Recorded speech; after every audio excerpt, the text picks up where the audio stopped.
ఆంధ్రప్రదేశ్లో అది మన రాయలసీమలో ఇంత మంచి ప్లేస్, ఇంత మంచి గుహలు ఉన్నాయంటే నాకే నమ్మసక్యంగా లేదు.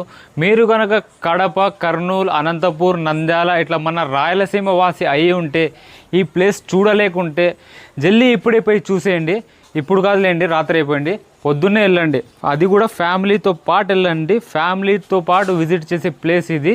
ఆంధ్రప్రదేశ్ గవర్నమెంట్ అది కాక మన రాయలసీమలో టూరిజాన్ని చాలా డెవలప్మెంట్ చేస్తుంది. ఈ ప్లేస్ వరకు చేరే జర్నీ ఎంత అందంగా ఉంటుందంటే నిజంగా చెప్తున్నా. నేను ఈరోజు పోయి వచ్చిన చుట్టూ కొండలు, మధ్యలో పొలాల మధ్యలో ఈ చాలా తార్ రోడ్డు, చాలా బ్యూటిఫుల్గా ఉంటుంది జర్నీ. చాలా అంటే చాలా బాగుంటుంది జర్నీ. మీరు నిజంగా మరవలేరు ఈ జర్నీని.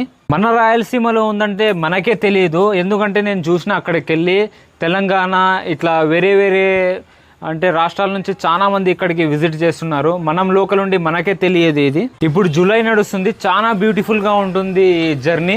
డిసెంబర్ వరకు మనం విజిట్ చేయొచ్చు. మనం ప్రమోట్ చేయకపోతే ఎవరు చేస్తారు ఈ ప్లేస్ని?